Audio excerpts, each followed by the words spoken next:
नया साल, नई उमंगें, नया आज़म, खुशहाली, तरक्की और अमन की उम्मीद। कराची, लाहौर समेत मुल्क भर के मुख्तलिफ शहरों में 2025 का आखिरी सूरज ग़ुरूब। पाकिस्तान समेत दुनिया भर में नए साल के इस्तकबाल के लिए जश्न की तैयारियां। लाहौर, कराची, इस्लामाबाद समेत मुख्तलिफ शहरों में साल नौ पर शानदार जश्न होगा। आतिशबाजी का मुजाहरा करके साल नौ का खैर मकदम किया जाएगा। गूगल का डूडल भी नए साल के रंगों से सज गया।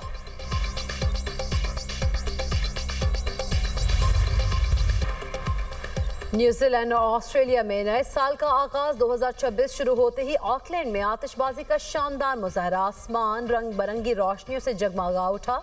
नए साल को खुशामदीद कहने के लिए हजारों अफराद मौजूद थे। ऑस्ट्रेलिया में नए साल का शानदार जश्न।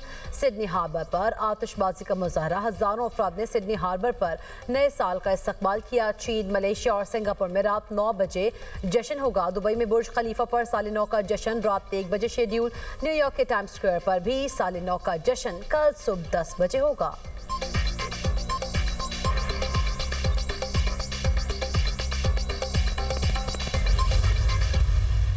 Years ago, when this government assumed office, the economy we inherited was confronting immense challenges. Economically, we were struggling. Inflation was around 30%. Reserves were dwindling. And when we assumed office in 2024, we knew exactly what lay ahead of us. And there was no doubt that restoring Pakistan's economy would demand hard choices. Challenges के बावजूद मईशत दुरुस्त समत में गामजन। वज़ीर आज़म ने हुकूमती मुआशी कामयाबियाँ गिनवा दी। तकरीब से खिताब में कहा कि अफराते ज़र 29.2 से कम होकर 4.5% तक आ गया। ज़र मुबादला ज़खायर 9.2 अरब डॉलर से बढ़कर 21.2 अरब डॉलर से तजावुज़ कर चुके हैं। करंट अकाउंट खसारा 3.3 अरब डॉलर से तब्दील होकर 1.9 अरब डॉलर के सरप्लस में बदल चुका है। टैक्स टू GDP तनासुब तकरीबन 8% से बढ़कर 10% से ज़ायद हो गया। 10 लाख से ज़ायद नए टैक्स दहिंदगान निज़ाम में शामिल हुए हैं। इक़्तिदार संभाला तो हमें शदीद चैलेंजेस की शिकार मईशत विरसे में मिली।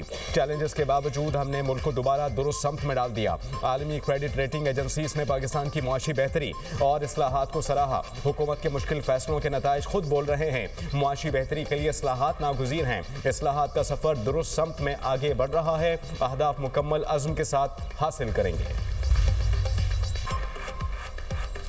स्पीकर कौमी असम्बली अयाज सादिक से भारतीय वज़ीर ख़ारिजा जयशंकर की मुलाकात हुई। इस बात ताल्लुक वज़ीर ख़जाना की रवा माली साल शरह नमू 4% से ज़ायद रहने की पेशगोई। मोहम्मद औरंगज़ेब ने तकरीब से खिताब में कहा कि मुआशी इस्लाहात की बदौलत सरमायाकारों का एतमाद बहाल हुआ है। मालियाती बचत और कर्ज़ों की दुरुस्त समत जानिब गामजन हैं। 600 से ज़ायद की बचत की महंगाई मुल्क की तारीख की कम तरीन सतह पर आ गई। 600 से 700 अरब रुपए की बचत सतह पर है। मुआशी इस्तेहकाम, महंगाई के खात्मे और सरमायाकारी की फ़रोग़ के लिए मुतअद्दिद इक़दाम किए। 2025 में बदतरीन सैलाब का सामना करना पड़ा। बदतरीन सैलाब के बावजूद आलमी इदारों से मदद न लेने का फैसला किया। 2025 में स्टॉक एक्सचेंज की कारकर्दगी बेहतरीन रही। 2026 के दौरान 16 नए IPPs मुतवक्के हैं। स्पीकर अयाज सादिक से भारतीय वज़ीर ख़ारिजा जयशंकर की मुलाकात मई 2025 में होने वाली जंग के बाद पाकिस्तान और भारत के आला हुकाम के दरमियान पहली गैर रस्मी मुलाकात थी। ज़राए के मुताबिक भारतीय वज़ीर ख़ारिजा खुद चलकर स्पीकर कौमी असम्बली सरदार अयाज सादिक के पास पहुंचे और उनसे मुसाफा किया। चंद मिनट की मुलाकात के दौरान एक दूसरे की खैरियत दरियाफ्त की। चंद रस्मी और खैर मकदमी जुमलों का तबादला भी किया गया। अयाज सादिक और जयशंकर की मुलाकात बांग्लादेश में खालिदा ज़िया की रिहाइश गाह पर हुई।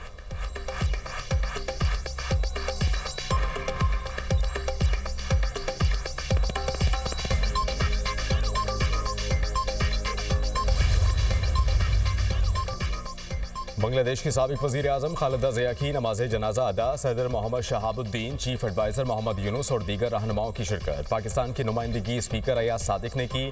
खालिदा ज़िया को शौहर ज़ियाउर रहमान के पहलू में सुपुर्द खाक किया जाएगा। मालदीव, भूटान, नेपाल, श्रीलंकन वफ़द भी ताज़ियत के लिए बांग्लादेश में मौजूद। साबिक खातून वज़ीर आज़म के इंतकाल पर बांग्लादेश में आज आम तातील। खालिदा ज़िया के इंतकाल पर 3 रोज़ा सोग मनाया जा रहा है।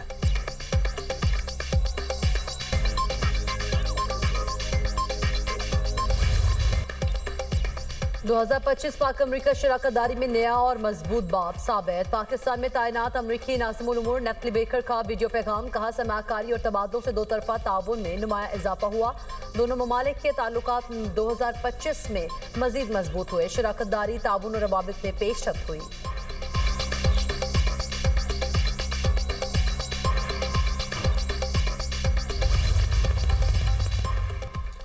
साल नौ पर हवाई फायरिंग करने वाले होशियार। नए साल के लिए कराची पुलिस की हिकमत अमली तैयार। हवाई फायरिंग करने वालों को गिरफ्तार किया जाएगा और मुकदमा भी दर्ज होगा। हवाई फायरिंग करने वालों की मॉनिटरिंग ड्रोन कैमरों से की जाएगी। आसिफा भुट्टो की जिम्मेदाराना जश्न मनाने की अपील। कहा कि नए साल पर हवाई फायरिंग से गुरेज करें। हवाई फायरिंग खुशी को अलमिये में बदल सकती है। हवाई फायरिंग हर साल मासूम जाने ले लेती है। जिम्मेदार बने, महफूज जश्न मनाएं।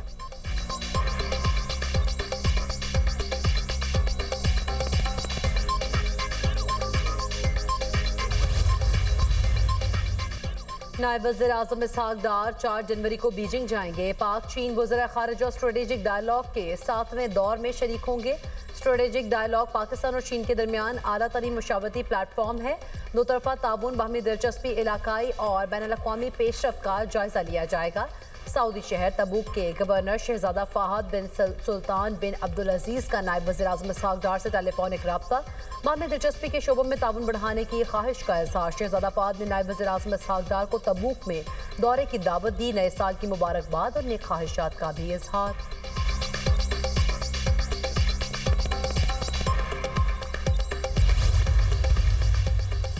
सिंध के सीनियर वजीर शर्जील इनाम मेमन ने कराची में डबल डेकर बसेस का इफ्तिताह कर दिया। 5 डबल डेकर बसें इब्तिदाई तौर पर मलीर हाल्ट से फवारा चौक तक चलेंगी।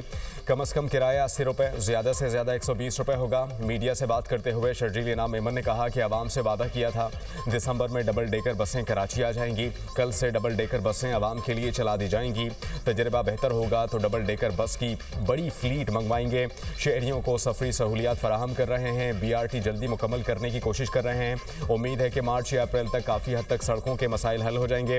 वज़ीर आला सिंध मुराद अली शाह की कराची के अवाम को नई डबल डेकर बस सर्विस के आगाज़ पर मुबारकबाद। कहा कराची के अब सिर्फ बस नहीं चल रही, हम मज़ीद आगे बढ़ेंगे। नई बस सर्विस शहरियों के सफ़र को आसान बनाएगी।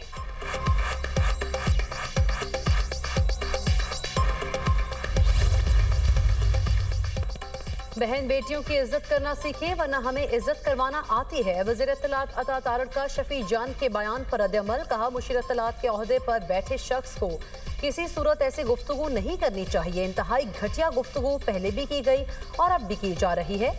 इन लोगों को कहूँगा अपनी जुबान को लगाम दें। वज़ीर इत्तलात पंजाब अज़मा बुखारी ने कहा ये लोग पख्तूनों के नाम पर धब्बा हैं। इन्होंने अपनी तरबियत और जहनियत फिर दिखा दी।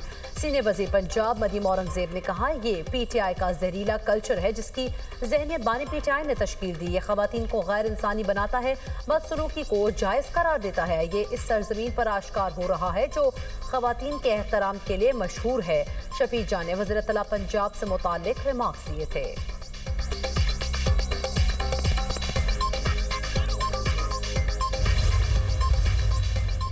मुझे स्पीकर KP के ख़त का बताया गया, अभी तक पढ़ा नहीं। मलिक मोहम्मद अहमद खान की तस्दीक। कहा कि यकीन है कि ख़त में स्पीकर KP ने अच्छी बातें लिखी होंगी। शुक्र है कि इस हुजूम में से भी कोई आईनी बातें कर रहा है। स्पीकर KP का ख़त पढ़कर इसका जवाब दूंगा। स्पीकर KP अक्सर ख़त लिखते रहते हैं, मुझे मोहब्बत नामे भेजते रहते हैं। कोई शख्स खुद को KP का MPA कह रहा है और शिनाख्त नहीं करवा रहा है तो इसको पंजाब असम्बली में दाखिले की इजाज़त नहीं मिलेगी। हमें तशवीश थी ये यहाँ नौमे वाले लोग हुजूम की तरह ना घुसें और नुकसान ना पहुंचाएं।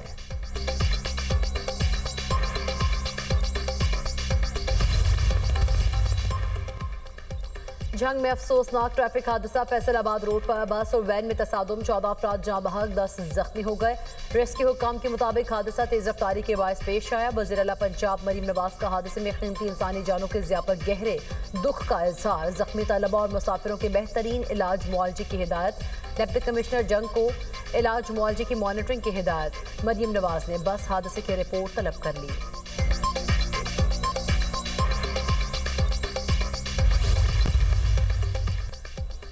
पंजाब में ज़बानी लेन देन पर ज़मीन की फ़र्द या इंतकाल पर मुकम्मल पाबंदी आए।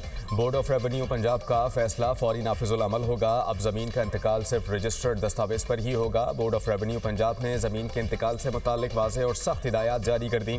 नोटिफिकेशन के मुताबिक विरासत के केसेस के सिवा हर किस्म के इंतकाल के लिए रजिस्टर्ड दस्तावेज़ लाजिम करार। रजिस्ट्रेशन एक्ट 1908 के तहत बाकायदा रजिस्टर्ड दस्तावेज़ के बगैर इंतकाल मुमकिन नहीं। गैर रजिस्टर्ड मुआहिदा या स्टाम्प पेपर पर इंतकाल दर्ज नहीं किया जा सकेगा। तमाम रेवेन्यू अफसरान को नोटिफिकेशन पर सख्ती से अमल दरामद की हिदायत।